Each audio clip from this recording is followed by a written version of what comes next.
નમસ્કાર વિદ્યાર્થી મિત્રો। તો હવે આજે તમે આના પહેલાંના લેક્ચરમાં અંદર આપણે ભણ્યા હતા લિંગી પ્રજનન વિશે વાત કરી। હવે આજે આપણે અલિંગી પ્રજનનની ચર્ચા કરવાની છે। તો અત્યાર સુધી આપણે પ્રજનન ક્રિયાઓનો અભ્યાસ એવા પ્રાણીઓ અથવા તો એવા પ્રાણીમાં કર્યો કે જેનાથી આપણે પરિચિત હતા, કે જેને આપણે જોયા હોય, પરંતુ અત્યંત નાના પ્રાણીઓ જેવા કે હાઇડ્રા તેમજ જે સૂક્ષ્મદર્શી પ્રાણીઓ છે જેમ કે અમીબા, પેરામીશિયમ, તો આ બધામાં પ્રજનન કેવા પ્રકારે થતું હશે? શું તમે તેઓની પ્રજનન કરવાની રીત વિશે જાણો છો? તો ચાલો આ બધાની આપણે જાણકારી મેળવીએ। તો આપણે હાઇડ્રાની અંદર જોઈએ કે હાઇડ્રાની અંદર કઈ રીતે પ્રજનન થાય છે। તો હાઇડ્રાની સ્થાયી સ્લાઇડ લો, એટલે કે જે હાઇડ્રા છે એને કાચની સ્લાઇડ ઉપર મૂકો અને એને વિપુલ દર્શક એટલે કે સૂક્ષ્મદર્શક માઇક્રોસ્કોપ અથવા વિપુલદર્શક કાચ અથવા સૂક્ષ્મદર્શક માઇક્રોસ્કોપ જે યંત્ર છે એની મદદથી આ સ્લાઇડનું નિરીક્ષણ કરો। તો આમાં તમે જોશો કે પિતૃ શરીર ઉપરથી શું કોઈ ઉપસેલી સંરચના જોવા મળે છે? એટલે પહેલા નંબરમાં તમે જોઈ શકો છો, જેમાં જે પિતૃ શરીર છે એની ઉપર એક તમને ઉપસેલી નીચેની સાઈડ એક સંરચના જોવા મળે છે। તો આ સંરચનાઓની સંખ્યાની ગણતરી કરો અને એનું કદ પણ નોંધો, એની કદ જુઓ કે કેટલું છે। હવે હાઇડ્રાનું ચિત્ર એવું જ બનાવજો સ્થાયી સ્લાઇડમાં દેખાય છે। તો આપણે બાજુમાં તમે હાઇડ્રાનું એક ચિત્ર દોરેલું છે, જે સ્લાઇડમાં દેખાય છે એ પ્રમાણે ચિત્ર છે।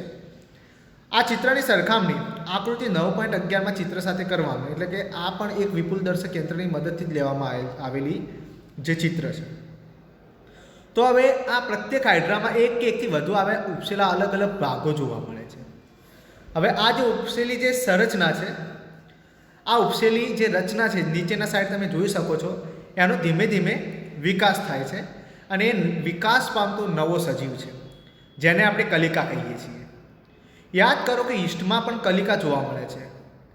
તો હાઇડ્રામાં પણ એકલ પિતૃમાંથી એટલે એક પિતૃમાંથી ઉદ્ભવતા અથવા ઉપસેલા ભાગોમાંથી નવા આવા જે સજીવ છે એ ઉત્પન્ન થાય છે। એટલે કે શું થાય છે એ જોઈએ। તો આ જે હાઇડ્રા છે એની અંદર આવા નાના નાના આજુબાજુથી ઘણા બધા આવા જે ઉપસેલા ભાગ જોવા મળે છે એને કલિકા કહીશું, અને આ કલિકામાંથી નવા જ આ જે પિતૃકોષ છે એમાંથી નવા જ સજીવોનો વિકાસ થાય છે।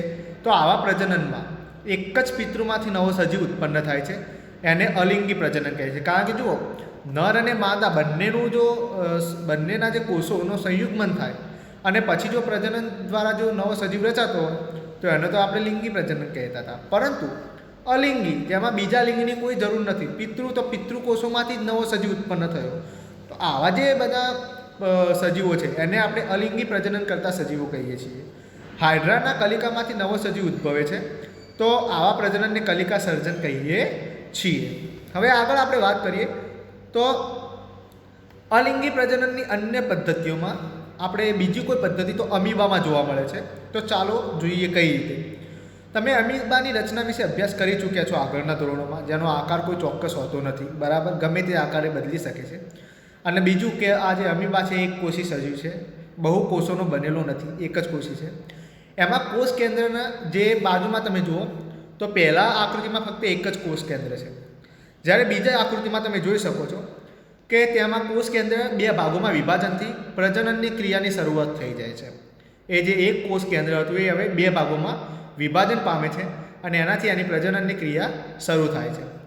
નીચે સીમા તમે જુઓ છો કે ત્યારબાદ કોષ પણ બે ભાગોમાં વિભાજન, એક કોષ કેન્દ્રનું તો બે કોષ કેન્દ્ર બન્યા, પરંતુ આ દરેક કોષ કેન્દ્ર આ પેલા કોષોમાં વિભાજન, એટલે એક કોષ કેન્દ્રનો એક વિભાગ અને બીજા કોષ કેન્દ્રનો બીજો વિભાગ, તો આમ બે કોષ કેન્દ્ર અલગ અલગ કોષોની રચના કરે છે અને એમ બે કોષ અલગ અલગ બને છે। તો જેના પ્રત્યેક ભાગમાં કોષ કેન્દ્ર હોય છે, બે કોષ બન્યા, બે અલગ અલગ ભાગ પડ્યા, આ દરેક ભાગમાં કોષ કેન્દ્ર આવેલું છે।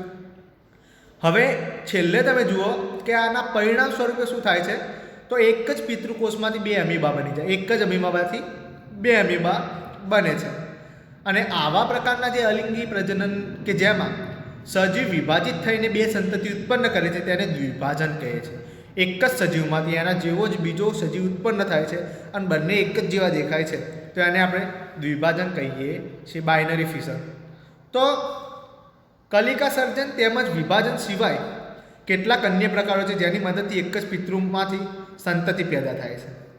તેના વિશે હવે પછીના ધોરણમાં આપણે ભણીશું. હવે છેલ્લે આપણને એક વાર્તા કહેવામાં આવી છે. એ વાર્તા જોઈ લે, ડોલીના ક્લોનની વાર્તા છે.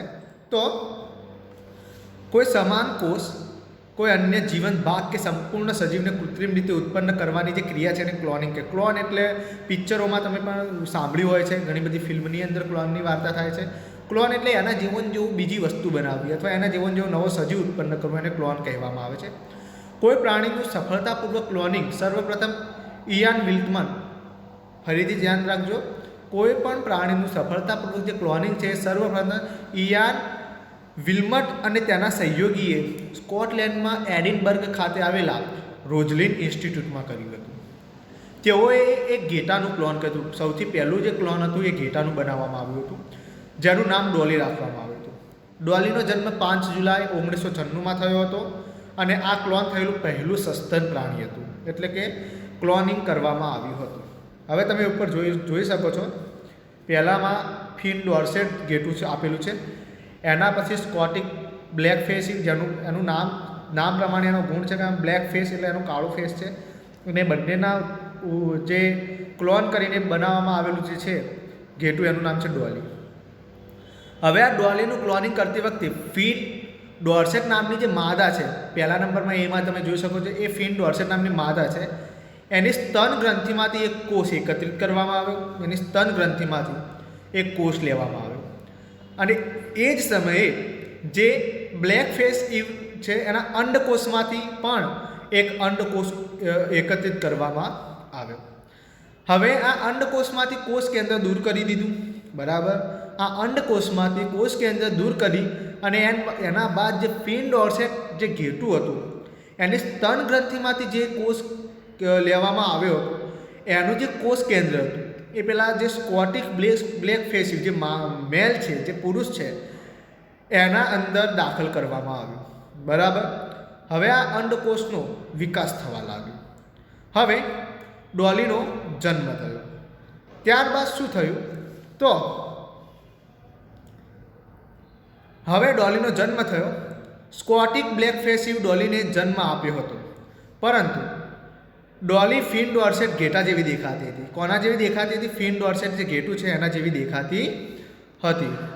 હવે આગળ તમે જોઈ શકો છો કે આ જે ફિન ડોર્સેટ જે ઘેટું છે એ સ્કોટિક બ્લેક ફેસિવ ડોલીને જન્મ આપ્યો હતો, પરંતુ ડોલી એ ફિન ડોર્સેટ ઘેટા જેવી દેખાતી હતી કે જેનામાંથી કોષ કેન્દ્ર લેવામાં આવ્યું. તો તમે ઉપર જોઈ શકો છો કે આ સ્કોટિક બ્લેક ફેસિવ એનું કાળું મોઢું છે, પરંતુ જે ડોલી છે એ ફિન ડોર્સેટ ઘેટા જેવી દેખાય છે.